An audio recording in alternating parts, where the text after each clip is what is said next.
In a weathered farmhouse on the outskirts of Boise, a 68-year-old retired schoolteacher was about to discover the true price of a mother's love. What began as a simple Sunday dinner erupted into heartbreak when her son's cruel words revealed the selfish calculation behind years of seemingly close family ties. Eleanor Simmons had spent decades nurturing others, but when labeled dead weight by her own child, she found an unexpected strength that would transform her twilight years into her most empowering chapter yet. Before we jump back in, tell us where you're tuning in from, and if this story touches you, make sure you're subscribed, because tomorrow, I've saved something extra special for you. The afternoon sunlight streamed through the lace curtains of Eleanor Simmons' kitchen window, casting dappled patterns across the well-worn oak table where she was rolling out pie dough. The familiar motions, pressing, folding, rolling, had a meditative quality that had comforted her through 5 decades of life's challenges. At 68, Eleanor's hands showed the slight tremor that had developed in recent years, but they still moved with the practiced grace of someone who had baked thousands of pies since learning at her grandmother's side as a young girl. The modest farmhouse just outside Boise had been Eleanor's home for over 40 years, first with her husband Frank until his death from cancer 12 years ago, and then alone, though never truly lonely thanks to her garden, her books, her community, volunteer work, and most importantly, her family. The 3-bedroom house with its wraparound porch and view of the Boise foothills wasn't grand, but it was paid for, comfortable, and filled with memories. From the living room, Eleanor could hear the television broadcasting the Boise State football game. Her son Michael had arrived early for their weekly Sunday dinner, ostensibly to help with preparations but predictably gravitating to the couch and the game instead. His wife Kathleen would be arriving later with their 2 teenagers, Zach and Emma, Eleanor's beloved grandchildren. "Mom, where's the remote? I can't turn up the volume," Michael called out, his voice carrying the slight edge of impatience that seemed increasingly present in their interactions lately. "Check between the cushions," Eleanor replied, wiping flour from her hands. "That's usually where it ends up." Michael mumbled something inaudible as Eleanor checked her apple pie filling, adding a touch more cinnamon. Her son had been different these past few months, distracted, irritable, checking his phone constantly. At 42, Michael had always been the responsible one of her 2 children, stable in his career as a real estate developer, married for 18 years, active in the community. Unlike her daughter Laura, who at 39 was still finding herself somewhere in Costa Rica, Michael had always been reliable, predictable. Or so Eleanor had thought. "Do you need any help in there?" Michael appeared in the doorway, his 6-foot frame leaning against the jamb, eyes still half focused on the hallway where the game sounds continued. "I'm almost done," Eleanor said, crimping the edges of the pie crust with practiced fingers. "Just need to get this in the oven and finish the potatoes. How are things at work? You've seemed stressed lately." Michael's expression tightened almost imperceptibly. "Fine. Busy. The River's Edge development is having some issues with the county permits, but nothing major." Eleanor nodded, sensing his reluctance to elaborate. River's Edge was Michael's largest project to date, luxury homes along a prime stretch of the Boise River. He'd been talking about it for months, proud of landing the development deal, excited about the financial prospects. But lately, mentions of the project had grown sparse, replaced by vague references and changed subjects. "And the house renovations? Did you and Kathleen decide on the kitchen cabinets?" Eleanor asked, sliding the pie into the oven. 6 years ago, she had helped Michael and Kathleen purchase their dream home in one of Boise's most desirable neighborhoods by co-signing the mortgage and contributing a substantial down payment. Since then, she'd continued paying half their monthly mortgage payment, a financial arrangement that had strained her fixed income but felt worth it to help her son's family establish themselves. "We're putting that on hold," Michael replied, his attention suddenly captured by his buzzing phone. He glanced at the screen, frowned slightly, and shoved it back into his pocket. "Listen, Mom, there's something I wanted to talk to you about. Before Kathleen and the kids get here." Something in his tone made Eleanor pause, her hands hovering over the potatoes she'd been about to peel. "Of course, what is it?" Michael hesitated, then gestured toward the kitchen table. "Maybe we should sit down." Eleanor's heart quickened. In her experience, nothing good ever followed the phrase, "we should sit down." She wiped her hands on her apron and took a seat at the table, watching as Michael paced briefly before joining her. "The thing is," he began, not quite meeting her eyes, "the River's Edge project is having more than just permit problems. The main investor pulled out last month, and I've had to leverage everything to keep it afloat." "Oh, Michael. Why didn't you tell me sooner? Is there something I can do to help?" Eleanor's immediate response was concern for her son, not herself, a maternal instinct so deeply ingrained it was practically reflexive. Michael's laugh held no humor. That's always your first question, isn't it? How can I help? That's part of the problem, Mom. I'm 42 years old, and I'm still relying on my retired mother to bail me out of financial troubles. Eleanor blinked, taken aback by the sudden bitterness in his voice. I've never minded helping you, Michael. That's what family does. Preparing and narrating this story took us a lot of time, so if you are enjoying it, subscribe to our channel, it means a lot to us. Now back to the story. Well, maybe it's time that stopped. Michael finally looked directly at her, his expression hardening in a way that sent a chill through Eleanor. The bank is threatening to foreclose on my house unless I can come up with a significant payment by the end of the month. I need more than just your half of the mortgage this time. Eleanor's mind raced, calculating her limited resources.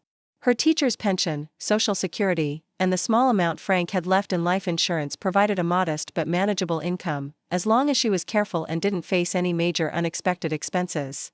How much do you need? She asked. Quietly. I need to sell this house, Michael said bluntly. It's the only asset substantial enough to save mine. The words hit Eleanor like a physical blow. Sell my home? But where would I go? We've been talking about this for years, Mom, about how this place is too big for you, how you can't manage the maintenance anymore, how you should be in a senior living facility where you'd have people checking on you. Eleanor frowned, confused. We've never had any such conversations, Michael. Maybe you don't remember them, Michael said dismissively. You've been getting more forgetful lately. Just last week you called Zach by Dad's name, and you forgot Kathleen's birthday entirely. I misspoke once, and Kathleen's birthday is next month, not last week, Eleanor said, a defensive edge creeping into her voice. Michael waved away her correction. The point is, it's time to be practical. This house is worth over $400,000 now with the way the Idaho market has grown.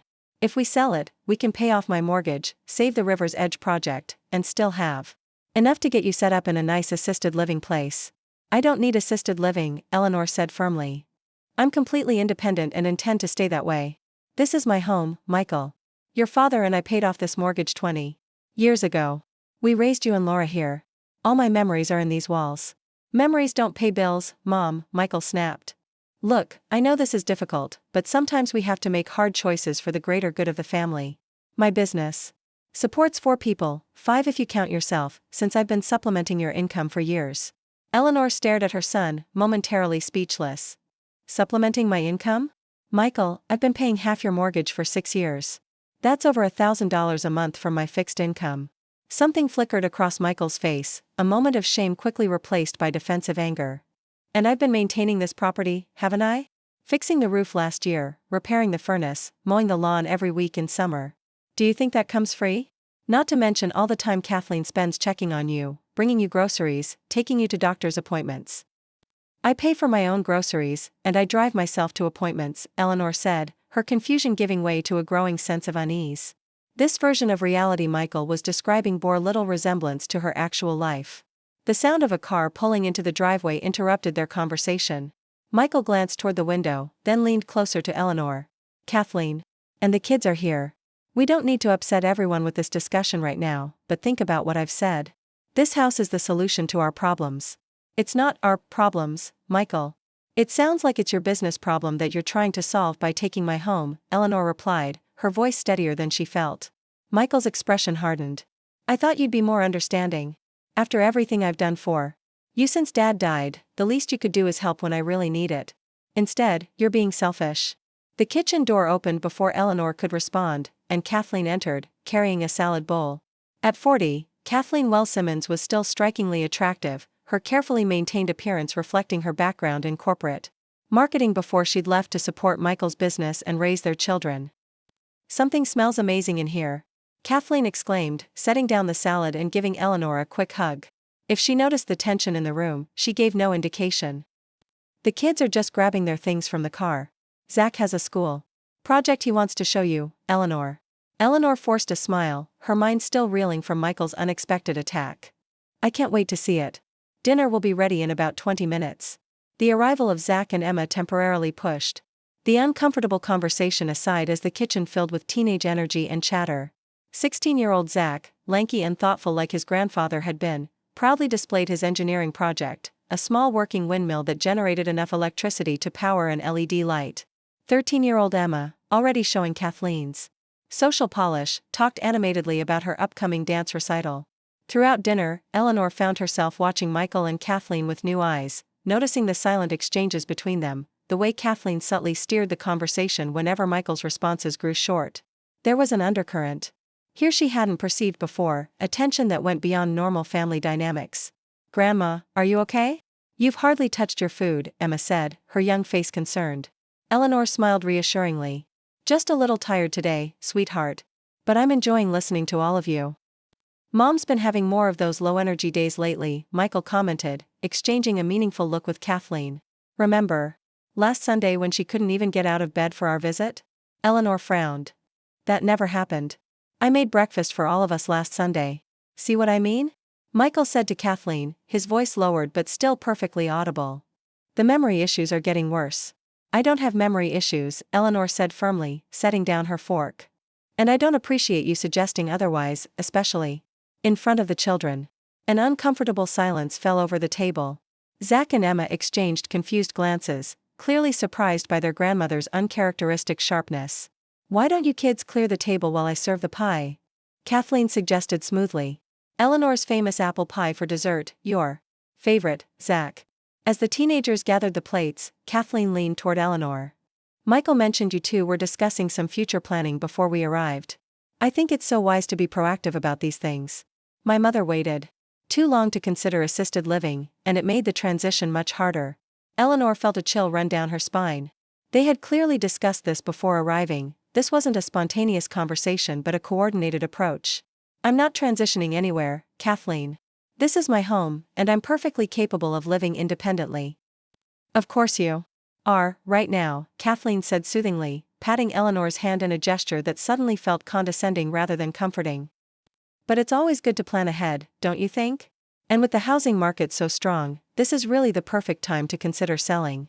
"The perfect time for whom?" Eleanor asked quietly. Kathleen's smile faltered slightly. "For everyone, Eleanor. Change can be a positive thing." After dessert, when the children had retreated to the living room with their devices, Michael returned to the subject with renewed determination. "I've already spoken with a real estate agent," he said, sliding a business card across the table. "Cecilia Harding is the best in Boise. She's confident we can get well above asking price if we list immediately." "You've already talked to a real estate agent about selling my house?" Eleanor's voice rose despite her effort to stay calm. "Without even discussing it with me first?" "I was just exploring options," Michael said defensively. "Being proactive, like Kathleen said." "This is more than exploring options, Michael. This is making plans to sell my home out from under me." Eleanor stood up, her hands trembling not from age but from anger. "I think it's time for you all to leave. I need some time to process this." Michael's face flushed. "You're overreacting, which frankly just proves my point about your emotional stability lately." "I'm trying to help you." "No," Eleanor said with sudden clarity. "You're trying to help yourself to my property to solve your financial problems. There's a difference." "After everything I've done for you," Michael began, his voice rising. "The maintenance on this place, the lawn care, the repairs, which I've paid you for, every time," Eleanor interrupted. "And let's not forget that I've been paying half your mortgage for 6 years. That's over $70,000, Michael. Money I'll pay back once River's Edge is successful," Michael snapped. "But right now, I need this house sold or I lose everything. Don't you care about that? About what happens to your son, your grandchildren?" "Of course I care," Eleanor said. "But that doesn't mean I should be homeless so you can fix your business mistakes." "Homeless?" Michael scoffed. "We're talking about moving you to a nice senior community where you'll have friends your own age, activities, care when you need it." "Care I don't need," Eleanor insisted. Kathleen stepped between them, her marketing-trained voice calm and reasonable. "Let's all take a breath. This is an emotional topic, and we don't want to say things we'll regret. Eleanor, we only want what's best for everyone. Think about it, no more home maintenance, no more property taxes or insurance, no more rattling around this big house all alone. What I hear," Eleanor said slowly, "is no more independence, no more control over my own life, and no more home that I love so that Michael can have the money." "Mom," Michael said, his patience visibly fraying, "you're being unnecessarily difficult about this. The truth is, you've become a financial burden. I've been carrying you for years, and now when I need help, you're refusing." "A burden?" Eleanor repeated, the word striking her like a physical blow. "Yes, a burden," Michael continued, his frustration boiling over. "Do you know what Kathleen and I could have done with the money we've spent maintaining this place? The vacations we've missed, the opportunities for the kids we've had to pass up? You're just dead weight on our finances at this point, and it's time you contributed something meaningful back to this family. The kitchen fell silent. Even Kathleen looked shocked at Michael's outburst. Dead weight, Eleanor repeated softly. Is that truly how you see me, Michael? As a burden? As dead weight? Something flickered in Michael's eyes, perhaps a moment of regret, but it was quickly replaced by stubborn defensiveness. I'm just being honest. It's time for you to be practical and think about someone besides yourself. Eleanor took a deep breath, steadying herself against the counter. The pain of her son's words cut deep, but beneath the hurt, something else was emerging, a slow-building anger and determination she hadn't felt in years. I think you should leave now, she said quietly. All of you. Mom, Michael began. But Eleanor held up her hand. No. I've heard enough. Please go. I need time to think. After they left, Eleanor sat alone at her kitchen table, the remnants of their family dinner still scattered around her. The house felt different now, as if Michael's cruel words had altered the very atmosphere of the home she'd loved for 4 decades. Dead weight. Financial burden. The phrases echoed in her mind, each repetition stinging anew. But as the initial shock began to fade, Eleanor felt something unexpected taking its place: resolve. She had spent her entire adult life putting others first: her students during her 35 years as a teacher, her husband during his long illness, her children as they grew, and even as they entered middle age themselves. Perhaps it was finally time to put herself first. Eleanor reached for her reading glasses and the stack of financial papers she kept in the kitchen desk. If Michael thought she was just a forgetful old woman who could be manipulated into giving up her home, he was about to discover just how wrong he was. She might be 68, but Eleanor Simmons was far from finished fighting for her place in the world.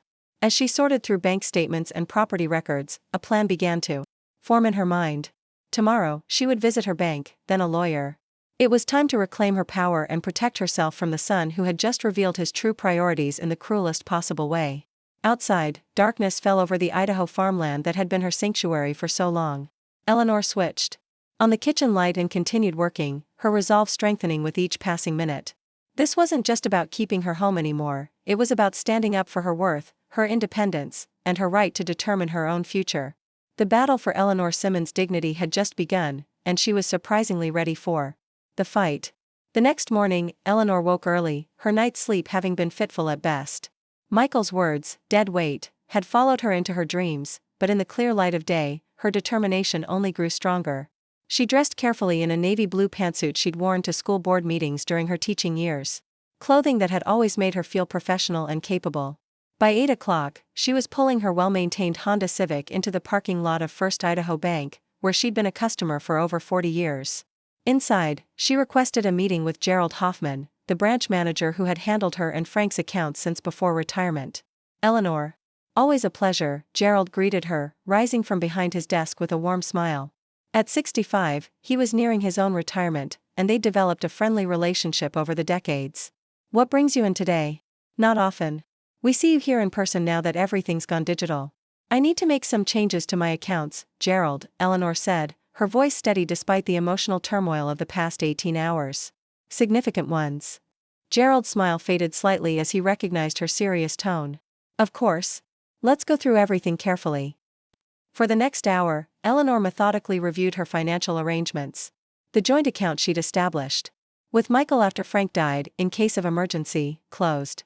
The automatic monthly transfer of $1,050 to Michael and Kathleen's mortgage account, terminated. The designation of Michael as her financial power of attorney, revoked. That's quite a lot of changes, Gerald remarked carefully as he processed the paperwork. Is everything all right, Eleanor? Eleanor considered the question, then decided that the partial truth was better than none. I've realized it's time for me to reassert my financial independence, Gerald. My children are middle-aged adults now, and continuing to support them financially isn't helping any of us. Gerald nodded thoughtfully. I understand completely. My wife and I had a similar realization with our son a few years back. Sometimes the hardest part of parenting is knowing when to stop. As she left the bank, Eleanor felt lighter somehow. As if she'd put down a burden she hadn't fully recognized she was carrying. But she knew the bank was just the first step. Her next stop was the law offices of Winters and Associates in downtown Boise. Martha Winters had been 3 years behind Eleanor at Boise State University, and they'd reconnected years later when Martha had helped Eleanor and Frank draft their wills. Now a respected elder law attorney, Martha was exactly who Eleanor needed. "This is quite a situation," Martha said after Eleanor had explained Sunday's confrontation and her suspicions about Michael's intentions.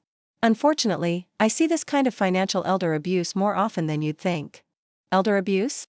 Eleanor repeated, the term catching her off guard. "That seems extreme." "Michael was inappropriate and hurtful, but, Eleanor," Martha interrupted gently, "pressuring you to sell your home against your wishes for his financial benefit, making false claims about your mental competence, attempting to force you into assisted living to gain access to your assets, these are classic patterns of financial exploitation. The fact that it's coming from your son doesn't make it any less serious." Eleanor sat back in her chair, absorbing Martha's words. She had been so focused on the emotional betrayal that she hadn't fully recognized the legal implications of Michael's behavior. "What can I do to protect myself?" she asked finally. Martha outlined a comprehensive strategy, updating Eleanor's will and advanced directives to remove Michael as beneficiary and decision-maker, documenting her current mental and physical health with her doctor, securing her financial accounts, which Eleanor had already begun, and most importantly, clarifying the legal status of the assistance she'd been providing for Michael's mortgage. "The mortgage situation is particularly concerning," Martha said, reviewing the documents Eleanor had brought. "You've been making these payments for 6 years, but there's no formal loan agreement, no promissory note, nothing establishing that this was meant to be repaid." "It was a verbal agreement," Eleanor explained. "Michael said once River's Edge was successful, he'd pay me back with interest." Martha shook her head. "Without documentation, he could easily claim these were gifts, not loans. And the fact that you're on the mortgage as a co-signer complicates things further. If he defaults, you're legally responsible for the full amount." By the time Eleanor left Martha's office 3 hours later, she had a clear action plan and the first draft of a formal letter to Michael outlining the termination of financial support and the expectation of repayment for funds already provided. It wasn't everything, but it was a start. As Eleanor drove home, her phone rang repeatedly, Michael, then Kathleen, then Michael again. She let the calls go to voicemail, not yet ready for the confrontation that would inevitably follow her morning's activities. The bank would have already processed her account changes, and Michael would have received notifications. At home, Eleanor found 3 messages on her answering machine. The first was from Michael, his voice tightly controlled. "Mom, the bank says you've closed our joint account and stopped the mortgage transfers. We need to talk about this immediately. Call me back." The second, recorded an hour later, held less restraint. "This is completely irresponsible, Mom.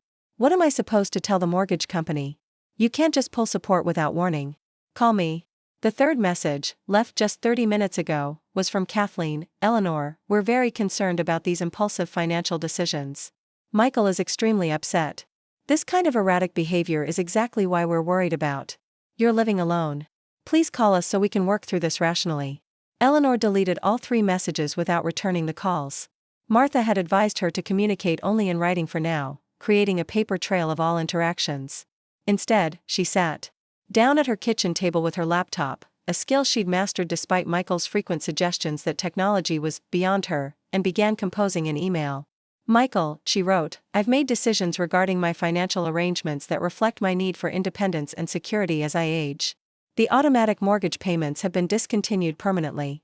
As for the $73,500 I've contributed to your mortgage over the past 6 years, I expect repayment according to a schedule my attorney will establish." She continued, outlining clearly that she had no intention of selling her home, that any claims about her mental competence would be countered with medical documentation, and that future communication should go through Martha Winter's office until they could establish a healthier pattern of interaction. Just as she finished the email, there was a knock at her door, not the usual casual knock of family, but an aggressive, demanding pounding. Through the peephole, Eleanor could see Michael on her porch, his face flushed with anger. "Mom, I know. You're in there. Open the door," he called out, knocking again. Eleanor took a deep breath, steadying herself. Martha had advised against in-person confrontations at this stage, but Eleanor knew her son, he wouldn't leave until he'd had his say. She opened the door but remained firmly in the doorway, not inviting him in. "Michael, I was just emailing you. This isn't a good time for a visit." "A good time?" Michael's voice rose incredulously. "You've frozen me out of your accounts, stopped the mortgage payments without warning, and you're telling me this isn't a good time? The bank called me, Mom. Do you have any idea how embarrassing that was?" "About as embarrassing as being called dead weight by my own son, I imagine," Eleanor replied, her voice calm despite her racing heart. Michael had the grace to look momentarily abashed, but quickly rallied. I was frustrated. You know I didn't mean it literally. But these financial moves are exactly what I'm talking about. They're irrational, impulsive, potentially harmful to both of us. There's nothing irrational about protecting my assets, Eleanor said. I've consulted with my attorney, and these changes reflect my right to financial autonomy. Your attorney? Michael's expression darkened further. You got a lawyer involved? Against your own family? To advise me on my rights, Eleanor clarified. Which include not being pressured to sell my home against my wishes. Michael ran a hand through his hair, visibly trying to control his temper. Look, Mom, I think you've misunderstood the entire conversation on Sunday. Yes, I suggested selling the house might be beneficial for everyone, but it wasn't some kind of ultimatum. I was just starting a discussion about future planning. A discussion that included calling me a financial burden and dead weight, Eleanor reminded him. And consulting a real estate agent without my knowledge. I made some calls, that's all. Just exploring options. Michael shifted tactics, his voice softening. I'm worried about you, Mom. These sudden financial changes, getting lawyers involved, it's not like you. Dad would be concerned too. The mention of Frank sent a flash of anger through Eleanor. Don't bring your father into this. Frank would never have suggested I give up my home and independence for your financial convenience. That's unfair. Michael protested. This isn't about convenience, it's about what makes sense for the whole family. The kids need security, stability, which I've been helping provide by paying half your mortgage for 6 years, Eleanor interrupted. Money that was supposed to be a loan, not a gift. Money I expect to be repaid. Michael's face flushed. Darker. You know my business is facing challenges right now. Where exactly am I supposed to get that kind of money? That's not my problem to solve, Michael. It wasn't my business decision that created the financial crisis, it wasn't my choice to overextend on the River's Edge project. So that's it? After everything I've done for you since Dad died, you're just cutting me off when I need help the most? Michael's voice held a mixture of anger and disbelief. Eleanor met her son's gaze steadily. What exactly have you done for me since your father died, Michael? Specific things that weren't compensated or reciprocated. The question seemed to catch him off guard. Everything. The house maintenance, the yard work, the weekly visits. Being available whenever you call, the maintenance and yard work that I paid you for, Eleanor corrected. The visits that I hosted and cooked for. The availability that somehow never extended to actually listening to what I want for my own life. They stared at each other across the threshold, the distance between them suddenly much greater than the physical space. I think you should leave now, Eleanor said finally. I've sent you an email outlining my position on these matters. My attorney will be in touch about the repayment schedule for the mortgage contributions. This isn't over, Michael said, his voice low. You're making a huge mistake, Mom. One you're going to regret. As Eleanor closed the door, she felt a complex mixture of emotions, grief for the relationship that now seemed irreparably damaged, fear about the uncertainty ahead, but also, surprisingly, a growing sense of empowerment. For perhaps the first time since Frank's death, she was standing firmly for her own needs and rights. She returned to her computer and sent the email she'd drafted, then composed a new message to Martha Winters, updating her on Michael's visit and requesting advice on next steps. Whatever Michael's next move might be, Eleanor was determined to be prepared. Outside, the October sun cast long shadows across her beloved garden as afternoon faded toward evening. The farmhouse that had witnessed so much of her life, joy and sorrow, beginnings and endings, stood solid around her. This home was more than just walls and a roof, it was her sanctuary, her history, her independence. And she would fight with everything she had to protect it. Artifact type equals, text/markdown ID equals, IDAHO, story, part 2. Eleanor woke to the harsh buzzing of her phone vibrating against the bedside table. Squinting at the screen, she saw it was only 6:15 a.m., and Kathleen was calling. She hesitated, then silenced the ringer. 5 minutes later, the phone buzzed again with a text message. Eleanor, please call us. Michael is beside himself. We need to discuss this situation as a family. Eleanor set the phone aside and rose from bed, drawing the curtains to reveal the golden Idaho sunrise spreading across her 5 acres. The majestic cottonwoods that Frank had planted when they first bought the property stood like sentinels along the property line, their leaves just beginning to turn with the early October chill. As she prepared her morning coffee, Eleanor noticed how her hands had steadied overnight. Yesterday's trembling had been from emotion, not age, a distinction Michael had conveniently overlooked in his campaign to paint her as declining. The realization strengthened her resolve. By 8 o'clock, Eleanor had showered, dressed, and prepared for the day ahead. She'd planned to visit her primary care physician, Dr. Helen Carter, to establish formal documentation of her mental and physical health, another protective measure Martha Winters had recommended. But first, she needed to check her email. There were 3 messages from Michael, each more urgent than the last. The final one, sent at 1:30 a.m., abandoned all pretense of concern for her welfare. This is financial abandonment, plain and simple. The mortgage payment is due in 4 days, and without your contribution, we'll be in default. Is that what you want? To see your grandchildren's home foreclosed on? Think about what you're doing, Mom. This isn't just about you. Eleanor's finger hovered over the delete button, but she saved the email instead. Martha had emphasized the importance of documenting all communication during this conflict. Rather than responding directly to Michael, she forwarded the messages to Martha with a brief note: "The pressure continues. Should I respond?" Martha's reply came within the hour: "Don't engage. We're preparing formal documentation of the loan structure. In the meantime, document everything but respond to nothing. See you at 2 p.m. as planned." Eleanor had just finished breakfast when there was another knock at her door, gentler this time, hesitant.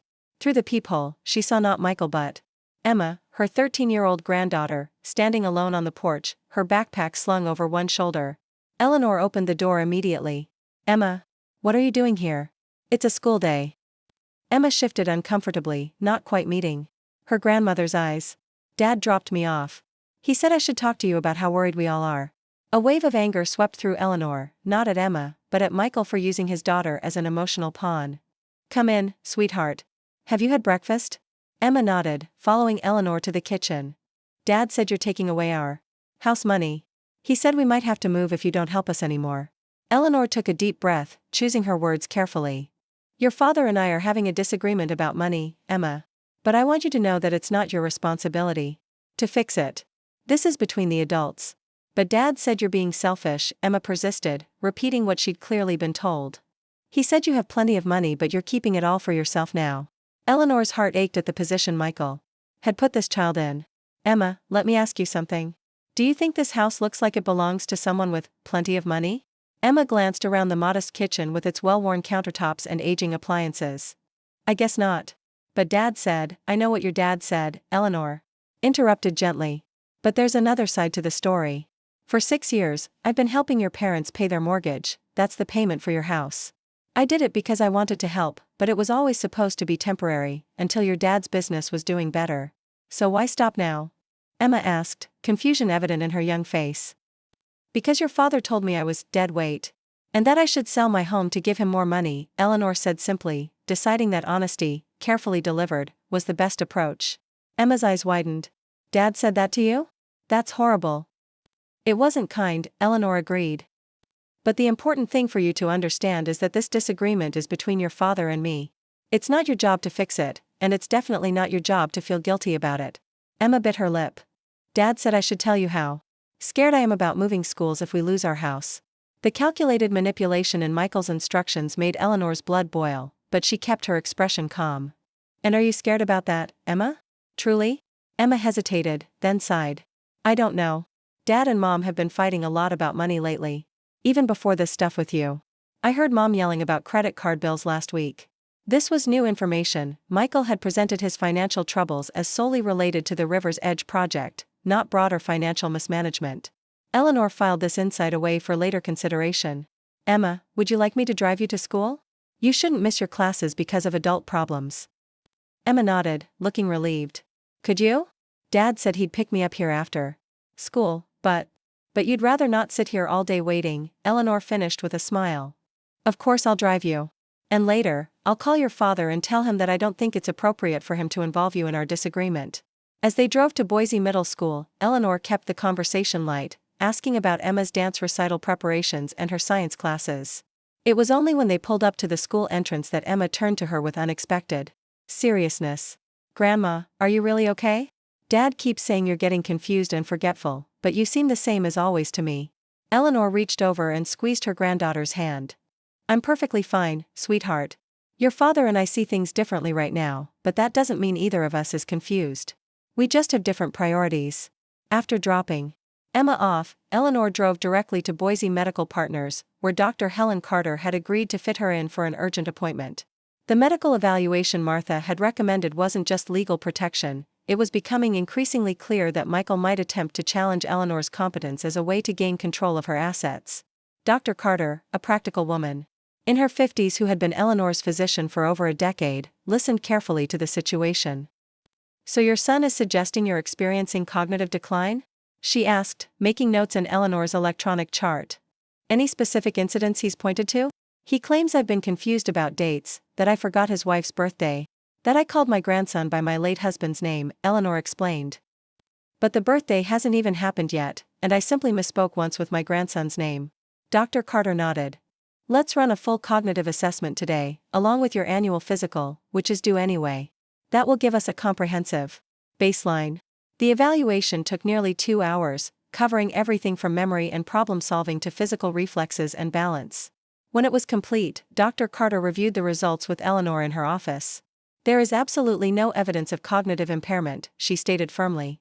"Your memory scores are excellent for your age, above average, in fact. Your physical health is good, with normal age-appropriate changes. Blood pressure, cholesterol, and glucose are all well controlled. In my professional medical opinion, you are fully capable of independent living and financial decision-making. Would you be willing to document that officially?" Eleanor asked. "My attorney suggested getting a formal assessment letter. I'll have it ready this afternoon," Dr. Carter promised. "And Eleanor, I want you to know that what you're describing, family members making false claims about an elder's cognitive status to gain control of assets, is unfortunately common. I've seen it before, and I'm glad you're taking proactive steps to protect yourself." Eleanor's next stop was the Boise County Recorder's office, where she requested copies of her property deed, tax records, and the mortgage co-signing agreement for Michael's house. Martha had emphasized the importance of having all documentation organized and accessible. As she waited for the records clerk to process her request, Eleanor's phone buzzed with a text from an unknown number. "Mrs. Simmons, this is Cecilia Harding with Boise Premier Real Estate. Your son Michael asked me to reach out about listing your property. I have time this afternoon to discuss comparable sales in your area if you're available." Eleanor stared at the message in disbelief. Even after her explicit refusal and the clear boundary-setting email, Michael was still proceeding with plans to sell her house. She didn't bother responding to the text, but forwarded it to Martha with a brief note: "He's still trying to sell my house." Martha's response was immediate: "This crosses a line. We'll address it in our meeting today." By the time Eleanor arrived at Martha Winter's downtown office at 2 p.m., she felt mentally and emotionally exhausted. The constant pressure from Michael, the need to document and protect herself at every turn, the painful realization that her own son viewed her primarily as a financial resource, it was taking a toll. Martha welcomed her with a sympathetic smile and a cup of hot tea. "You look like you've had quite a morning," she observed, guiding Eleanor to a comfortable chair in her private office. "Let's talk about next steps." Eleanor handed over the medical documentation from Dr. Carter, along with copies of the property records she'd obtained. "Michael sent a real estate agent to contact me," she explained. "And he dropped Emma off at my house this morning, coached to make me feel guilty about stopping the mortgage payments." Martha's expression hardened.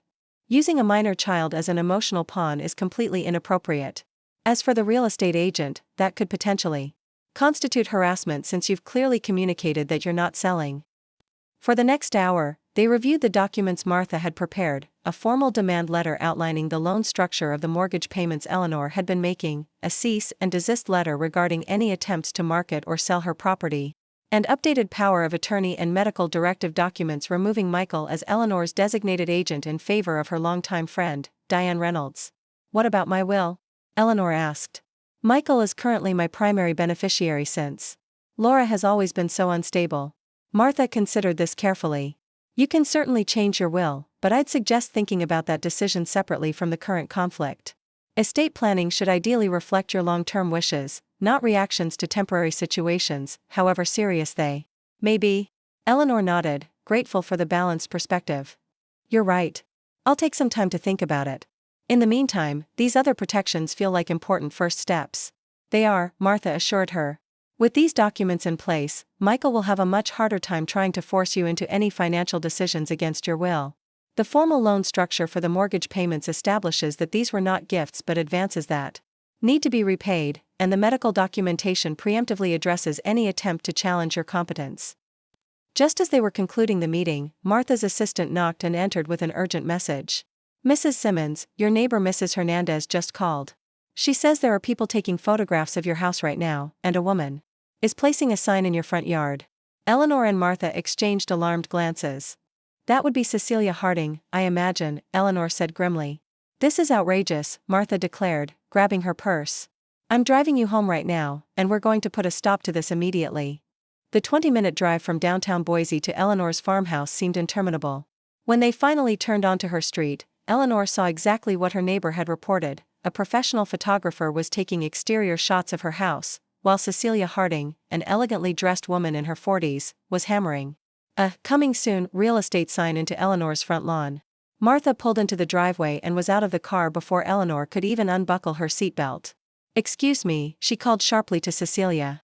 What exactly do you think you're doing on my client's property without permission? Cecilia turned, momentarily startled, then regained her professional composure. I'm listing this property as requested by the homeowner's son. Are you a family member? I'm Martha Winters, attorney for Eleanor Simmons, the actual homeowner. Martha replied, her voice carrying the full authority of her 30 years in legal practice. And I'm informing you that you are trespassing on private property. My client has not authorized any listing or marketing of this house. Cecilia frowned, glancing at her phone. I have explicit instructions from Michael Simmons, who assured me he had authority to list the property on behalf of his mother. He lied, Eleanor said, joining them by the sign. I am the sole owner of this property, I have not granted anyone authority to sell it, and I want you off my property immediately. The photographer had stopped taking pictures and was watching the confrontation uncertainly. Cecilia, maybe we should, one moment, Cecilia interrupted, holding up a finger while she pulled up something on her phone. I have an email here from Michael Simmons that specifically states his mother has authorized him to handle the sale due to her declining health. He provided what appears to be a power of attorney document. Martha's expression darkened further. Then he has provided you with fraudulent documentation. Mrs. Simmons has never signed a power of attorney granting her son authority over her property. As her attorney, I'm advising you that continuing with this unauthorized listing could expose you and your agency to significant legal liability. Cecilia paled slightly, looking between Eleanor and Martha. I'll need to verify this with Michael. You do that, Martha said crisply. In the meantime, remove that sign immediately and delete any photographs you've taken of this property. If this house appears in any listing, online or otherwise, we will take immediate legal action against both you personally and your agency. As Cecilia and the photographer hastily packed up their equipment, Martha turned to Eleanor with a grim expression. We need to document this incident immediately, and then we need to discuss pressing charges. Charges? Eleanor echoed. Against the real estate agent? Against Michael, Martha clarified. What he's done here goes beyond family disagreement into potentially criminal territory. Creating fraudulent power of attorney documents is a serious offense. Eleanor felt dizzy with the sudden escalation. This morning, she had been focused on establishing boundaries and protecting her assets. Now, she was contemplating pressing criminal charges against her own son. The thought was almost unbearable. Let's go inside, she said quietly. I need to sit down and think about this. In the kitchen, Eleanor made tea while Martha placed calls to her office, instructing her assistant to draft additional documentation about the incident. Through the window, Eleanor could see Cecilia Harding removing the "coming soon" sign from her lawn, her movements stiff with embarrassment or anger. Martha, Eleanor said when the calls were complete, I understand the seriousness of what Michael has done, but I don't know if I can press charges against my own son. Despite everything, he's still my child. Martha's expression softened with understanding. I know this is agonizing, Eleanor. And you don't have to make that decision today. But I do need to be clear about something. What Michael is attempting is elder abuse. It's not just wrong, it's illegal. And sometimes, legal consequences are the only thing that stops this kind of behavior. Eleanor's hands trembled slightly as she set down her teacup. How did we get here? When did my son become someone who would forge documents and try to sell my home out from under me? Financial desperation makes people do terrible things, Martha said gently. Even to those they're supposed to love and protect. Before Eleanor could respond, her phone rang. Michael again. Martha raised an eyebrow questioningly, and Eleanor nodded. I think I should answer this time, with you present. She put the phone on speaker. Hello, Michael. Mom, what the hell? Michael's voice was tight with barely controlled fury. I just got a call from Cecilia Harding saying you showed up with a lawyer and accused me of fraud. Are you trying to humiliate me professionally? Do you have any idea what you've done? I believe that's my question to you, Michael, Eleanor replied, surprised by the steadiness in her voice. You attempted to list my house for sale using a forged power of attorney. That's not just unethical, it's criminal. Criminal? Don't be dramatic, Michael scoffed. I was trying to help you, to get the process started since you've been dragging your feet on making a decision. And I didn't forge anything, I used the power of attorney you signed when Dad was sick. That document was specifically for making medical decisions for your father during his illness, and it expired upon his death 12 years ago, Eleanor corrected him. Using it to try to sell my house now is absolutely fraudulent. There was a brief silence, then Michael's voice lowered. Who's there with you? Is that your lawyer? Mom, involving outsiders in family business is completely unnecessary. We can work this out between us. Ms. Winters is here as my legal representative, Eleanor confirmed. And after your actions today, I think that's entirely necessary. So this is how it's going to be? Michael asked, his voice hardening. You're choosing this legal attack dog over your own family? What happened to the mother who always said family comes first? Eleanor felt a surge of clarity cutting through the emotional fog of the past 2 days. Family does come first, Michael. But that doesn't mean allowing myself to be exploited or manipulated. It doesn't mean giving up my home and independence because you've mismanaged your finances. And it certainly doesn't mean letting you forge documents and make false claims about my mental health. I'm trying to prevent you from making a huge mistake, Michael insisted. That house is your largest asset, and you're not thinking rationally about how to use it. As you age, you're going to need care, resources, all of which I've planned for, Eleanor interrupted. My retirement accounts, pension, and Social Security provide adequate income for my needs. The equity in this house is my safety net for long-term care if I ever need it, not a bailout fund for your business failures. So that's it? After everything I've done for you, you're just cutting me off? The accusation was familiar, but this time Eleanor was prepared. Michael, let's be honest about who has been supporting whom. For 6 years, I've been paying half your mortgage, over $70,000 from my fixed retirement income. I've written checks for your children's summer camps, dance lessons, and school trips. I've been your safety net, not the other way around. And now you're calling in those loans when you know I can't pay them? Michael's voice rose again. What kind of mother does that? The kind who's finally recognized that continuing to enable financial dependence isn't helping anyone, Eleanor replied. I'm not asking for immediate repayment, Michael. My attorney will work out a reasonable schedule based on your situation. But I am done being treated as a financial resource rather than a person deserving of respect and autonomy.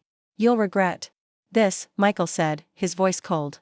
When you're alone and need help, don't expect us to be there for you. You've made your choice.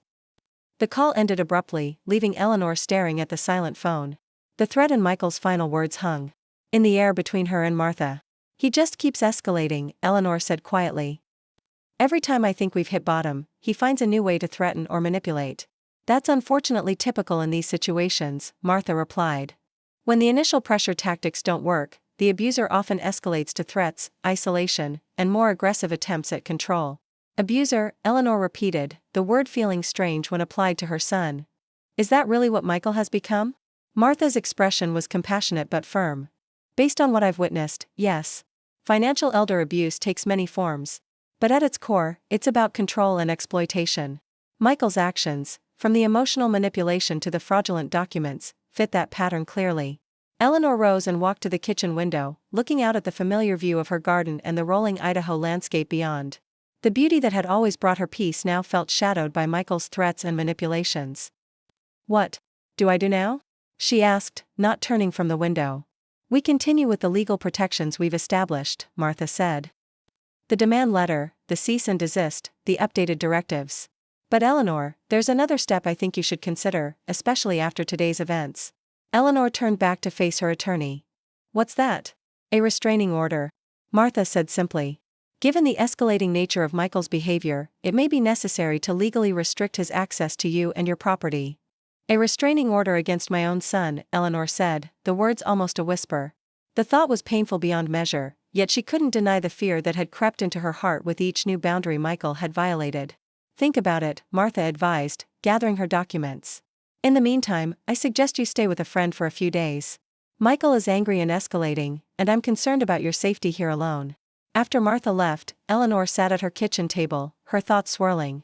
The confrontation with the real estate agent, Michael's blatant attempt to sell her house using forged documents, the implied threat in his final words, it all painted a picture of a situation spiraling dangerously out of control.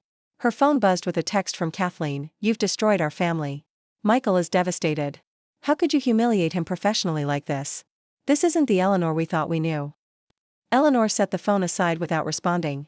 The manipulation was so transparent now, the attempts to instill guilt, to make her question her own judgment, to position her as the villain rather than the victim in this scenario. As darkness fell over her beloved farmhouse, Eleanor came to a decision. She wouldn't be driven from her home by fear, but she would take Martha's advice about additional protection. Tomorrow, she would file for the restraining order, changing the locks, and installing security cameras. If Michael had chosen this path of escalation and threats, she would respond with every legal protection available. This wasn't just about a house anymore. It was about her right to autonomy, her dignity as a person rather than a financial resource, and her determination to stand firm against exploitation, even when it came from her own child. The battle for Eleanor Simmons' independence had taken a darker turn, but her resolve only grew stronger with each challenge. Outside, an autumn wind rustled through the cottonwood leaves, a sound that had always reminded Eleanor of whispered encouragement. Tonight, it seemed to be saying, "Stand firm, hold fast, this too shall pass." And Eleanor Simmons intended to do exactly that. The morning sunlight filtered through the blinds, casting warm stripes across Eleanor's kitchen table where she sat reviewing the restraining order application. The legal language felt cold and impersonal, a stark contrast to the complicated emotions swirling inside her. How had her relationship with Michael deteriorated to this point, where formal legal barriers had become necessary protection? A gentle knock at the back door interrupted her thoughts. Through the window, she saw Diane Reynolds standing on the porch, carrying a basket of fresh muffins and wearing the concerned expression of a friend who knew something was deeply wrong. "I came as soon as I got your message," Diane said when Eleanor let her in. "Though I have to say, having some family troubles, could use a friendly face hardly prepared me for what your lawyer just told me over the phone." Eleanor managed a tired smile. "I didn't want to get into details over text. It's all been so overwhelming." Diane set down the basket and embraced her friend of 30 years. They'd taught together at Boise Central High School, raised their children in parallel, supported each other through marriages, Frank's death, and Diane's difficult divorce. If anyone could understand Eleanor's situation without judgment, it was Diane. "Martha said you've named me as your new power of attorney," Diane said, pulling back to study Eleanor's face. "That's a significant responsibility, Elle. Are you sure you want it to be me?" Eleanor nodded, gesturing for Diane to sit. "You're the only one I trust completely. Laura is unreachable in Costa Rica, and Michael." Her voice trailed off. "Has apparently gone completely off the rails," Diane finished, her usual bluntness oddly comforting in the midst of so much emotional confusion. "Martha filled me in on the basics, the demand for your house, the forged documents, the real estate agent. It's almost unbelievable. I keep thinking I'll wake up and discover this was all a terrible dream," Eleanor admitted, pouring coffee for them both. "That my son isn't really trying to force me into assisted living to solve his financial problems. But he is," Diane said firmly. "And you're doing exactly what you should be, protecting yourself." "Though Martha mentioned you're hesitant about the restraining order?" Eleanor sighed, glancing at the paperwork. "It feels so final. Like I'm saying there's no hope of reconciliation." "A restraining order isn't permanent," Diane reminded her. "It's a boundary while things are volatile. And from what Martha described, things are definitely volatile." Before Eleanor could respond, her phone chimed with an email notification. She glanced at the screen and frowned. "It's from Zach's school counselor. She wants to meet with me today." Diane raised an eyebrow. "Your grandson's counselor? That's unusual. Do you think Michael might be trying another angle of attack?" "Possibly." Eleanor opened the email fully, scanning its contents. "Ms. Bellows says Zach has expressed concerns about me during their session and she'd like to discuss them. She's asked if I can come in at 11 this morning." "That timing is convenient," Diane observed skeptically. "Right when you're supposed to be filing the restraining order at the courthouse." Eleanor's instinct was to immediately agree to the meeting. The lifetime habit of putting family needs first was deeply ingrained. But recent events had taught her to question these automatic responses. "I'm going to call Martha before I decide anything," she said, reaching for her phone. Martha's advice was unequivocal: proceed with caution. This could be legitimate, she acknowledged, or it could be another manipulation tactic. "Either way, I strongly recommend having someone with you if you go, preferably me, but Diane could work too. And we should still file the restraining order first thing this morning." By 10:45, the restraining order had been filed at the Ada County Courthouse, and Eleanor and Diane were pulling into the visitors' parking lot at Boise North High School where 16-year-old Zach was a sophomore.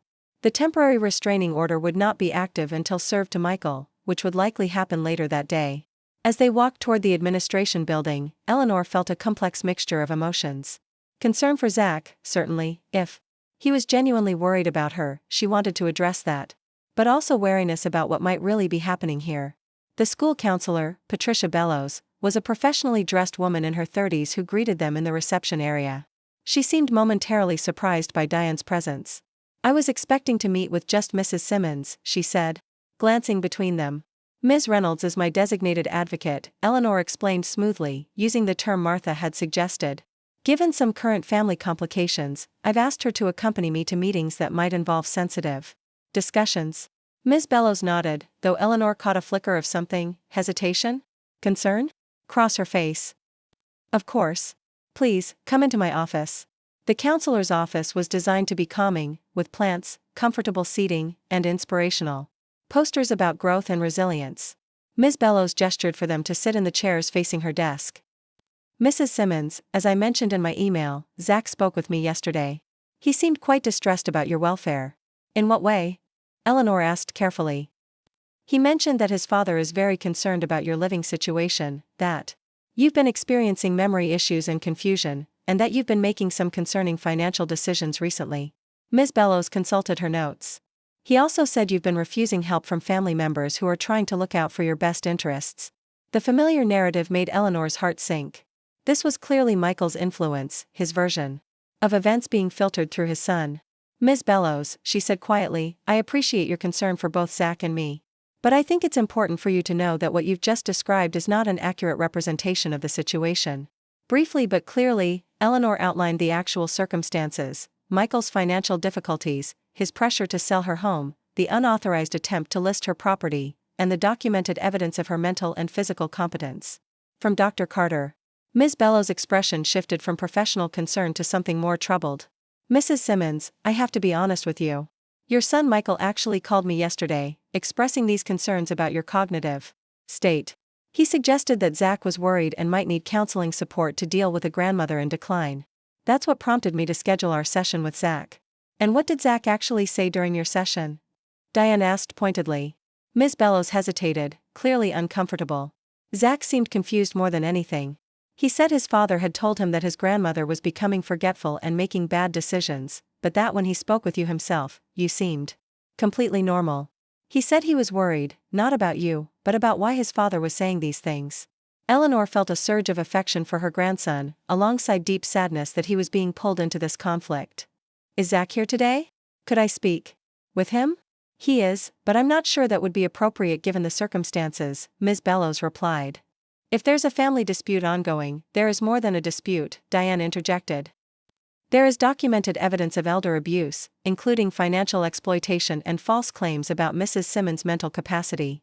A temporary restraining order has been filed this morning." Ms. Bellows' eyes widened. "I see. That puts things in a different light." She seemed to be reassessing the situation rapidly. "Mrs. Simmons, would you be willing to share your medical documentation regarding your cognitive status? As a mandated reporter, I have obligations if elder abuse is suspected, but I also need to be certain of the facts." Eleanor nodded. "My attorney can provide those documents this afternoon. In the meantime, I would still very much like to speak with my grandson, if only to reassure him that I'm okay. I don't want him worrying unnecessarily." After some discussion, Ms. Bellows agreed to bring Zach to her office, with the stipulation that the conversation remain focused on his well-being rather than family disputes. When Zach entered the counselor's office, Eleanor was struck by how much older he looked than the last time she'd seen him just days ago at Sunday dinner. The strain of the family conflict was visible in the shadows under his eyes and the tension in his lanky frame. "Grandma," he said hesitantly, hovering in the doorway. "Are you okay? Dad said you were getting really confused about things." "I'm perfectly fine, Zach," Eleanor assured him, resisting the urge to hug him in this formal setting.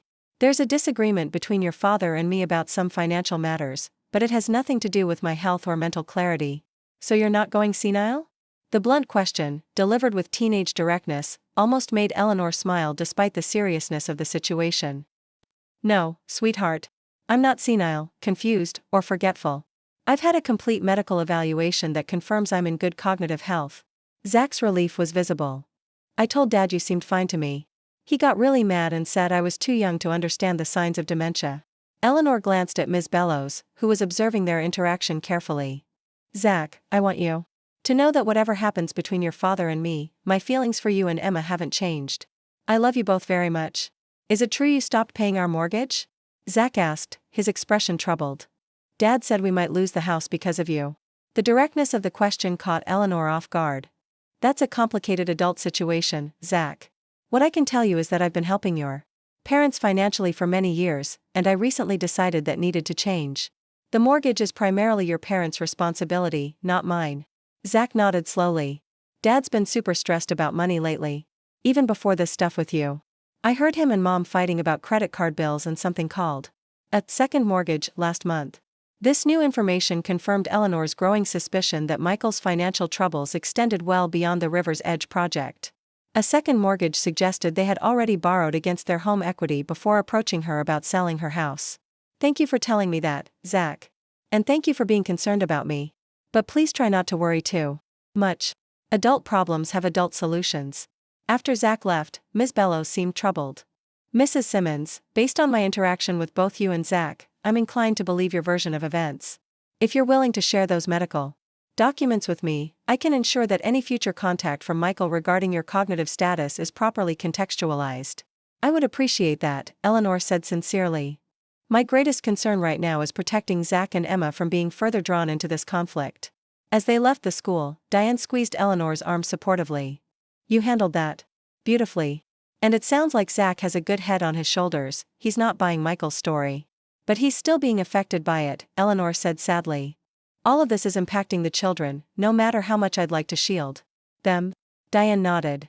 The best protection you can offer them right now is modeling what it looks like to stand up for yourself with dignity. They're watching how you handle this, Elle. More closely than you might realize. Back at Eleanor's house, they found Martha waiting on the porch with news. The temporary restraining order had been granted and served to Michael at his office. Under its terms, he was prohibited from contacting Eleanor directly, coming within 100 yards of her or her property, or attempting to access her financial accounts for the next 30 days, pending a formal hearing. How did he take it? Eleanor asked, unlocking her front door. According to the process server, not well, Martha admitted. There was apparently quite a scene at his office. But the important thing is that you now have legal protection. As they settled in the living room to discuss next steps, Eleanor's phone rang with a call from Laura, her daughter in Costa Rica. Eleanor stared at the screen in surprise. Laura rarely called, preferring sporadic text messages and social media updates about her surfing adventures and yoga retreats. Laura? Is everything okay? Eleanor answered, concern evident in her voice. Mom, what the hell is going on? Laura's voice was loud enough that both Martha and Diane could hear her without speaker. Michael just called me completely freaking out, saying you've lost your mind and filed some kind of restraining order against him? That you're bankrupting him by cutting off financial support? Eleanor took a deep breath. It's complicated, Laura. Michael has been, he said you've hired some shark lawyer who's trying to force him to pay back money you gifted him, Laura interrupted. That doesn't sound like you, Mom. What's really happening? If you'll let me explain, Eleanor began again, her patience wearing thin with being constantly interrupted and having her reality questioned. Look, I know Michael can be intense about money stuff, Laura continued, barely pausing for breath. But a restraining order? That's extreme, Mom. He's your son. He just wants what's best for you. What's best for me is not being forced to sell my home to bail out Michael's failing business, Eleanor said firmly. And what's best for me is not having my mental competence falsely questioned so Michael can gain control of my assets. There was a moment of silence on the line. Wait, what? Michael said you were confused and making bad financial decisions. He didn't say anything about trying to sell your house. Of course he didn't, Eleanor said wearily. He also probably didn't mention forging power of attorney documents or sending a real estate agent to put a for sale sign on my lawn without my permission. Another pause. Mom, are you serious? Michael did that? I have documentation of everything, Laura. Legal documentation. Medical evaluations confirming my cognitive health. Witness statements. If you'd like, I can have my attorney email you copies. Your attorney, Laura repeated, her voice softer now. So it's really that bad? It's really that bad, Eleanor confirmed. I wouldn't have taken legal action if there had been any other option. But Michael has made it clear that he views me primarily as a financial resource, not as a person deserving of respect and autonomy. Laura was quiet for a long moment. I'm sorry, Mom. I should have asked for your side before reacting. It's hard to imagine Michael doing something like this. He's always been the responsible one. People can surprise you, Eleanor said, the understatement of the year. Especially when money is involved. I'm coming home, Laura announced suddenly. I need to see what's happening for myself. I can be there by the weekend. After the call ended, Eleanor looked up to find Martha and Diane watching her with matching expressions of concern. Laura's coming home, she told them unnecessarily, since they'd heard most of the conversation. I'm not sure if that's going to help or complicate things further. Family support could be valuable right now, Martha observed. As long as she's coming to support you, not to pressure you into reconciling with Michael before he's demonstrated real change. Laura and Michael have never been close, Eleanor said. They're too different, Michael the practical businessman, Laura the free spirit. But they're still siblings. I don't want to create more family division. You're not creating division, Diane said firmly. Michael's actions are. All you're doing is protecting yourself from exploitation. That evening, after Martha and Diane had left, Eleanor sat alone on her porch swing, watching the sunset paint the Idaho sky in brilliant oranges and pinks. The temporary restraining order had brought immediate practical relief, no more constant calls and texts, no more unexpected visits, no more immediate threat of Michael showing up with another real estate agent or scheme to pressure her. But it had also brought a profound sadness. The relationship with her son was damaged in ways that might never be repaired. The grandchildren she adored were caught in the middle of an ugly adult conflict. And the peaceful retirement she had envisioned, gardening, book clubs, volunteer work, family Sunday dinners, seemed to have evaporated in the span of just a few days. As darkness fell, Eleanor's phone chimed with a text message from an unknown number. Warily, she opened it to find a message from Kathleen, clearly sent from a different phone to circumvent the restraining order. Eleanor, you've destroyed our family with these false accusations. Michael had a panic attack at work when he was served with those papers. The children are devastated. Is this really how you want things to be? Please drop this legal vendetta before it's too late to repair the damage. Eleanor stared at the message, recognizing the emotional manipulation for what it was. A week ago, she might have responded with guilt and self-doubt. But the events of recent days had burned away much of her uncertainty, leaving a clearer understanding of the dynamics at play. She forwarded the message to Martha without responding to Kathleen, then turned off her phone. Tomorrow would bring new challenges, changing the locks, installing security cameras, preparing for Laura's return, but tonight, she needed rest. Inside, Eleanor moved through her familiar bedtime routine with a strange mix of emotions. The house that had always been her sanctuary now felt both more precious and more vulnerable. She found herself checking the locks twice, something she'd never felt the need to do before Michael's aggressive attempts to control her property. As she settled into bed with a book, Eleanor reflected on how dramatically her life had changed in just a few days. She had gone from a retired teacher enjoying her golden years to a woman fighting a legal battle against her own son, forced to fortify her home against potential intrusion, and navigating complex emotions of betrayal, guilt, and grief. Yet alongside these painful realities, Eleanor recognized something else emerging, a strength she hadn't known she possessed. The quiet determination that had made her an effective teacher for 35 years was now being channeled into protecting herself and her rights. The wisdom that had guided generations of students was helping her see through manipulation and emotional blackmail. The patience that had served her through decades of parenting was sustaining her through this most difficult chapter. Eleanor Simmons was discovering that even at 68, she was still growing, still learning, still capable of standing firmly in her own power. It wasn't a lesson she had wanted to learn, certainly not in this painful way. But it was a revelation nonetheless, that she was stronger than she knew, more resilient than she'd believed, and unwilling to surrender her dignity and autonomy, even when the pressure came from those she had loved and trusted most. With that thought providing unexpected comfort, Eleanor turned out the light and allowed herself to rest. Tomorrow would bring its own challenges, but she would face them with the same quiet strength that had carried her through today. The morning brought sunshine and an unexpected visitor. Eleanor was just finishing her breakfast when a knock at the door revealed Cecilia Harding, the real estate agent who had attempted to place the "coming soon" sign on her lawn 2 days earlier. Eleanor opened the door cautiously, leaving the security chain engaged. "Miss Harding? What are you doing here?" Cecilia looked uncomfortable, clutching a leather portfolio to her chest. "Mrs. Simmons, I owe you an apology. May I speak with you for a few minutes?" Hesitantly, Eleanor unlatched the chain and allowed the real estate agent to enter, though she led her only as far as the entryway, not inviting her further into the house. "I've resigned from representing your son," Cecilia said without preamble. "What happened the other day was unprofessional and potentially illegal on my part. I should have verified ownership and authority before taking any action regarding your property."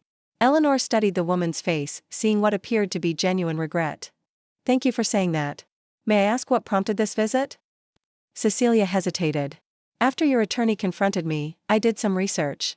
The power of attorney document Michael provided was clearly outdated and not applicable to property transactions. When I confronted him about this, his response was..." She paused, choosing her words carefully, "concerning." "He became extremely angry and suggested that if I was too ethical to help him, he would find someone else who would do what needs to be done regarding your property." A chill ran through Eleanor at these words. "I see. Mrs. Simmons, I've been in real estate for 15 years. I've seen family disputes over property before, but something about this situation feels different. More aggressive." Cecilia shifted uncomfortably. "I'm not here to interfere in a family matter, but as a professional with ethical obligations, I felt I should warn you that Michael seemed determined to proceed with selling this property, with or without proper authorization." "Thank you for telling me this," Eleanor said, surprised by the woman's candor. "I've taken legal steps to prevent that, including a restraining order." Cecilia nodded. "I heard. That's actually part of why I came. I wanted you to know that if you need a statement from me about Michael's actions regarding the property listing, I'm willing to provide one." After Cecilia left, Eleanor called Martha immediately to relay the conversation. She seemed genuinely concerned, Eleanor explained, "and willing to provide evidence if needed." "That could be extremely valuable," Martha confirmed. "A third-party professional witness with no personal stake in the situation would strengthen our case considerably. I'll contact her this afternoon to get a formal statement."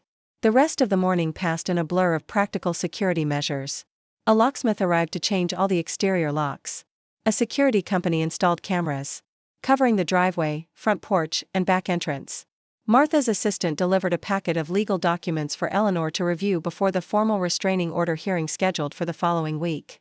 By mid-afternoon, Eleanor was exhausted from the constant stream of visitors and tasks.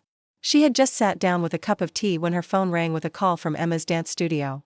"Mrs. Simmons? This is Natalie from Boise Dance Academy. I'm calling because there seems to be some confusion about Emma's tuition.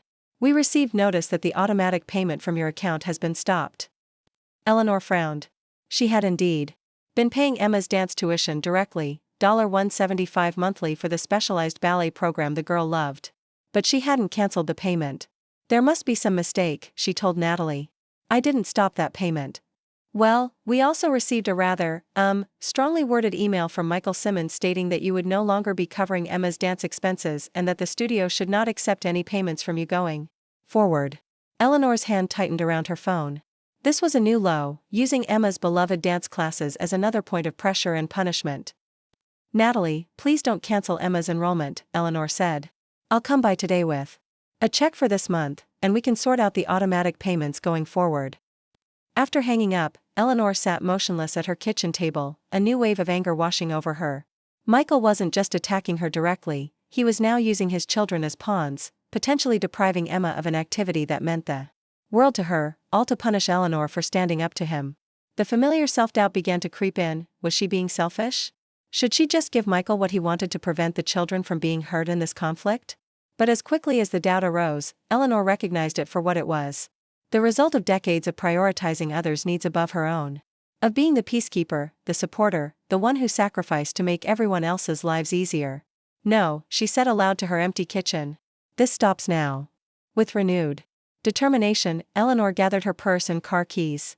She would pay Emma's dance tuition directly, then speak with Martha about establishing a trust specifically for the grandchildren's activities and education, something Michael couldn't interfere with or use as leverage. As she drove toward downtown Boise, Eleanor felt a strange sense of liberation emerging alongside her anger and grief. Each boundary she established, each step she took to protect herself, was also an affirmation of her own worth and agency. Michael had called her dead weight, but in fighting back against his exploitation, she felt more alive, more purposeful, than she had in years. The road ahead would not be easy.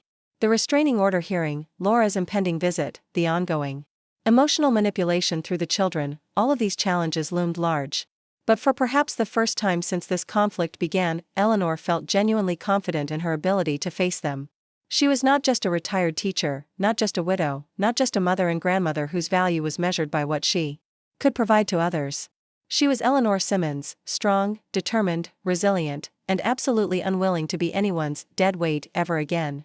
The arrivals terminal at Boise Airport buzzed with the usual weekend activity as Eleanor scanned the crowd for her daughter.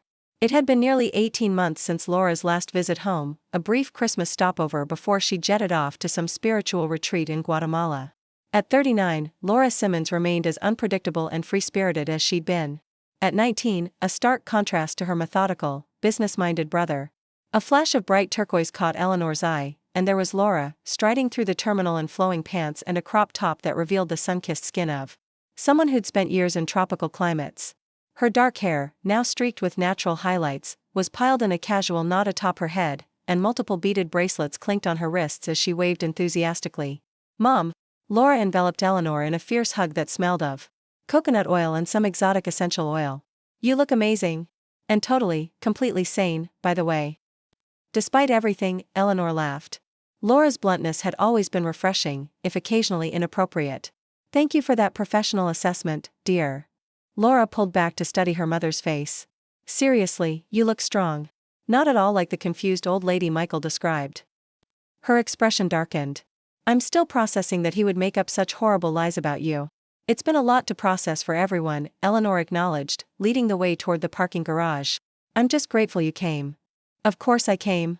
Though I admit, if it had been just the usual Michael drama about money, I might have stayed put.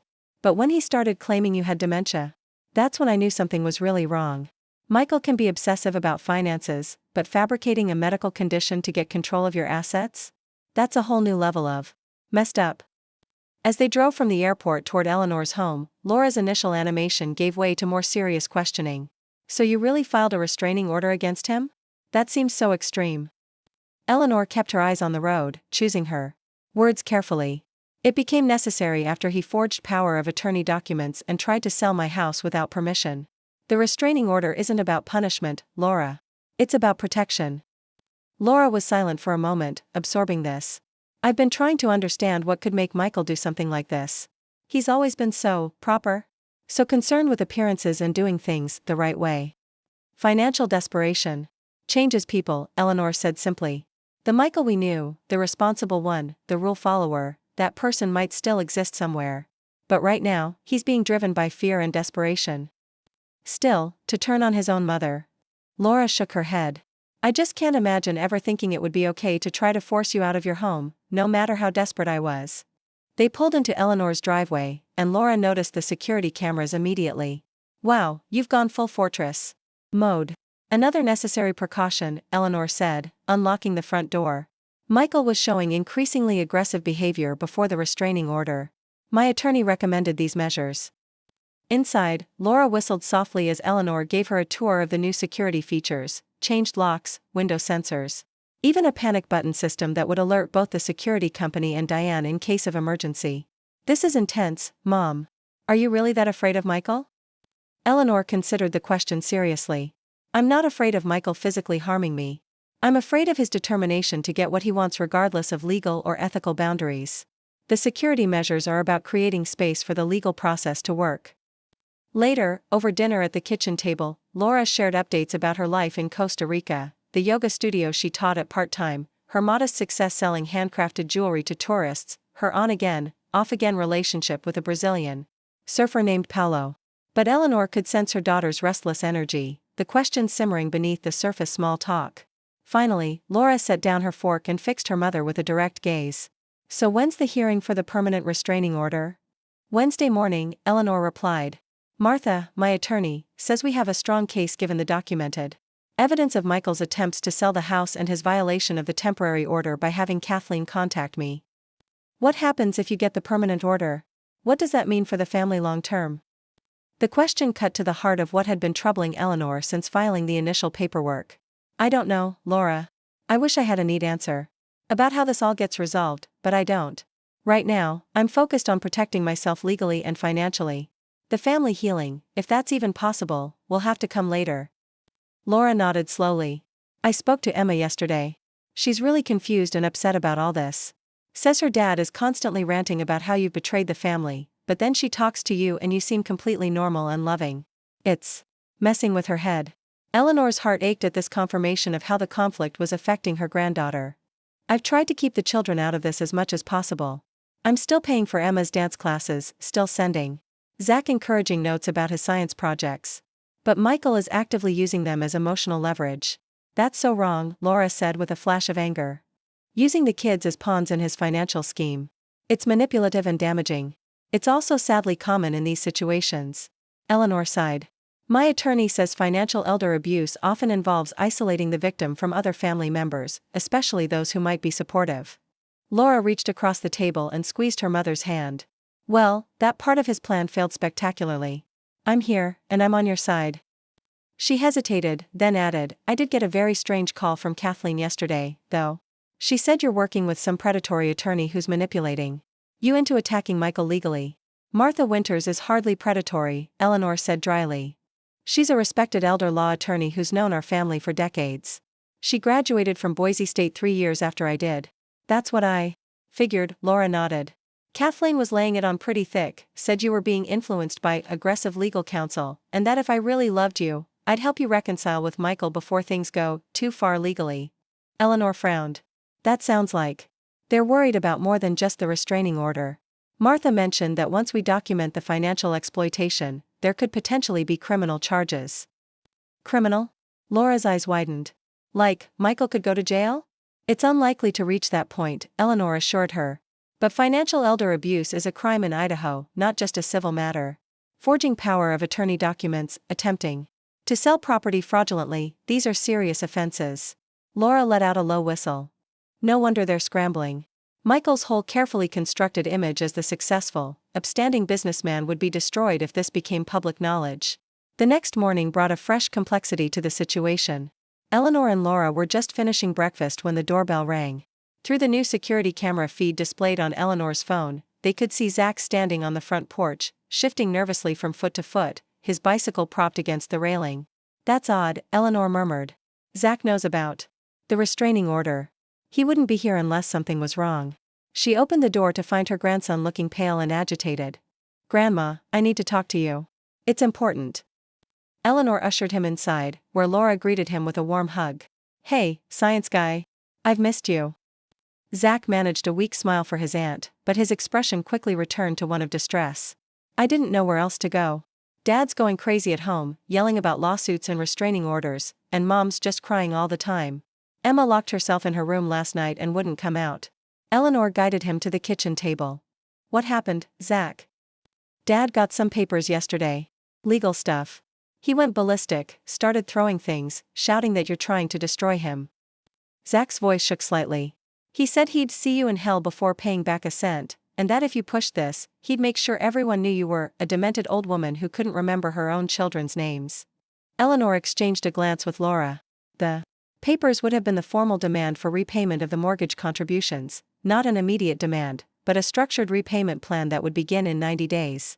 I'm so sorry you're dealing with this, Zach, Eleanor said gently. Your father is under a lot of financial pressure right now, and he's not handling it well. But why is he saying those awful things about you? Zach asked, genuine confusion in his young face. You're not demented or crazy. You're just, you. Regular grandma. Regular grandma, Laura repeated with a small smile. The highest compliment. Your father is saying those things because he's desperate, Eleanor explained, choosing honesty over protection. Zach was 16, old enough to understand some of the harsh realities at play. He made some bad business decisions that left him in financial trouble. Instead of accepting responsibility for those decisions, he tried to solve his problems by taking my home. The house? Zach looked around the familiar kitchen where he'd spent countless Sunday dinners. But this is your house.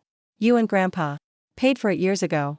Dad told us you couldn't take care of it anymore and needed to move somewhere smaller. That's what he wanted you to believe, Eleanor confirmed. But it's not true. I'm perfectly capable of living independently, and I have no desire to sell my home. Zach absorbed this, his intelligent face processing the implications. So when Dad said you were confused and making bad decisions, he was creating a false narrative to justify taking control of my assets, Eleanor finished gently. It's called financial elder abuse, and it's unfortunately common. That's messed up, Zach said with typical teenage bluntness. Really messed up. It is, Laura agreed.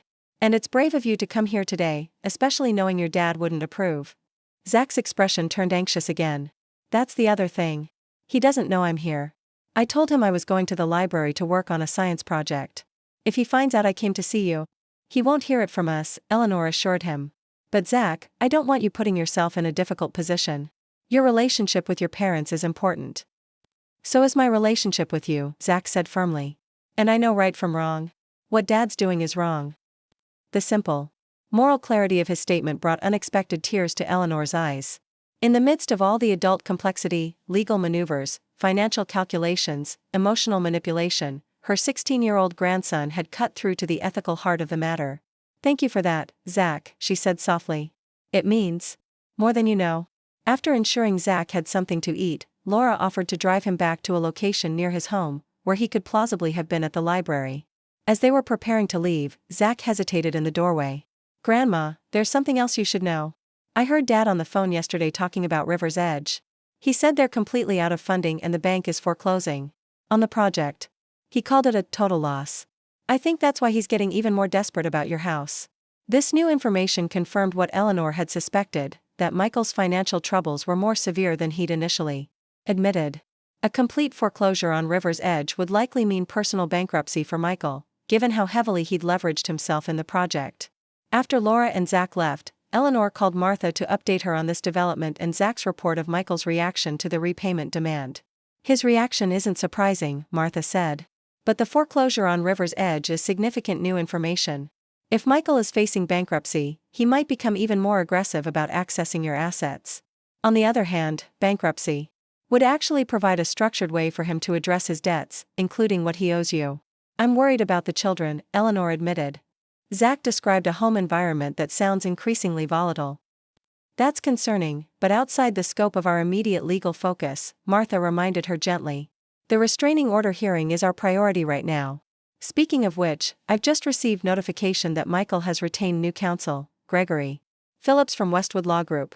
Is that significant? Eleanor asked. Potentially. Phillips specializes in aggressive litigation, particularly in family wealth disputes. He's known for scorched earth tactics. Martha's voice remained steady and professional, but Eleanor could detect the underlying concern. We should prepare for Wednesday's hearing to be more contentious than we initially expected. By Tuesday afternoon, the eve of the hearing, Eleanor felt a strange calm settling over her. The initial shock and pain of Michael's betrayal had not diminished, but it had been joined by a growing resolution to see this process through, no matter how difficult. Laura had spent the day helping Eleanor organize her financial documents and prepare for the hearing. As they worked, Eleanor found herself increasingly grateful for her daughter's presence, not just the practical assistance, but the unwavering emotional support. You know what's ironic? Laura said as they took a break for tea. All those years, Michael was the responsible one, and I was the flaky daughter who couldn't settle down. Now he's the one committing fraud and threatening his family, while I'm helping organize financial records. Eleanor smiled. Life has a way of appending our expectations. Though to be fair, you were pretty flaky in your 20s. Laura laughed. Fair enough. Those years backpacking through South America weren't exactly building my 401k. Her expression grew more serious. But you never judged me for taking a different path. You supported my choices even when they didn't make sense to you. That's what real parental love looks like, respecting your adult child's autonomy. Which is exactly what Michael isn't doing for me now, Eleanor observed. He can't accept that I have the right to make my own decisions, even if he disagrees with them. The evening brought another unexpected visitor, Kathleen, arriving alone just after dinner. The security camera showed her standing nervously on the porch, glancing over her shoulder as if afraid of being seen. Laura answered the door, positioning herself protectively in the entrance. Kathleen. This is a surprise. I need to speak with Eleanor, Kathleen said, her usually polished appearance noticeably disheveled. Please, it's important. After a brief consultation, Eleanor agreed to speak with her daughter-in-law, though Laura insisted on remaining present. They settled in the living room, an uncomfortable triangle of tension. Michael doesn't know I'm here, Kathleen began without preamble. You don't understand what this is doing to Michael, to our family. I understand perfectly well, Eleanor replied calmly. What I don't understand is why Michael chose to forge documents and attempt to sell my home without permission, rather than simply asking for help with his financial problems. He was ashamed, Kathleen said, her voice breaking slightly. The River's Edge failure, it's not just a business setback. It's everything. We've lost it all, Eleanor. The development is in foreclosure, our personal guarantees on the loans. Mean we're facing bankruptcy, and the house. She paused, visibly gathering herself. The house is already in pre-foreclosure. We're 3 months behind on the mortgage. Eleanor absorbed this confirmation of what Zach had reported. I'm genuinely sorry about your financial situation, Kathleen. But that doesn't justify Michael's actions. He was desperate. Kathleen insisted. Can't you understand that? He was trying to protect his family, to keep a roof over his children's heads. By attempting to take mine? Eleanor asked quietly. Kathleen had the grace to look uncomfortable. It wasn't like that. Not at first. He just wanted to discuss options. But then when you reacted so strongly, refused to even consider selling. I had every right to refuse, Eleanor pointed out. It's my home, my decision. Of course it is, Kathleen conceded. But surely there could have been a compromise? Some financial arrangement that helped us through this crisis without involving lawyers and restraining orders? Laura, who had been listening silently, finally spoke up. Kathleen, Mom has been helping you financially for years. She's been paying half your mortgage for 6 years, that's over $70,000 from her fixed retirement income. If anyone has been generous beyond reasonable expectations, it's her. Kathleen flushed. That was different. Michael always intended to repay those contributions once River's Edge was successful. And yet when the project failed, instead of acknowledging the debt, he tried to seize Mom's house, Laura observed. That doesn't sound like someone who intended to honor his obligations. You don't understand the pressure he's under, Kathleen insisted. The financial ruin, the public humiliation. Michael's entire identity is wrapped up in his success. This failure is destroying him. Eleanor felt a complex mixture of emotions, sympathy for the genuine distress Kathleen was exhibiting, but also firm conviction that nothing justified Michael's actions. Kathleen, she said gently, I understand this is an incredibly difficult time for your family. But the restraining order isn't punitive, it's protective. Michael has demonstrated that he's willing to take extreme measures regarding my property. Until he acknowledges that what he did was wrong and shows genuine change, I need the legal protection the restraining order provides. So you're really going through with this? Kathleen asked, her expression hardening. You're choosing your property over your relationship with your son? That's not a fair characterization, Eleanor replied. Michael is the one who prioritized my property over our relationship when he attempted to take it by manipulation and fraud. I'm simply protecting what's legally mine. After Kathleen left, her parting words still hung in the air, you'll regret this, Eleanor. When you're alone and need help, don't expect us to be there for you. Laura paced the living room, fuming. The manipulation is unbelievable. Trying to make you feel guilty for protecting yourself from their financial predation. As if you owe them your house because Michael made bad business decisions. It's a difficult situation for everyone, Eleanor said, feeling suddenly exhausted. They're facing financial ruin, and in their desperation, they see my assets as a potential solution. Up next, you've got 2 more standout stories right on your screen. If this one hit the mark, you won't want to pass these up. Just click and check them out. And don't forget to subscribe and turn on the notification bell, so you don't miss any upload from us.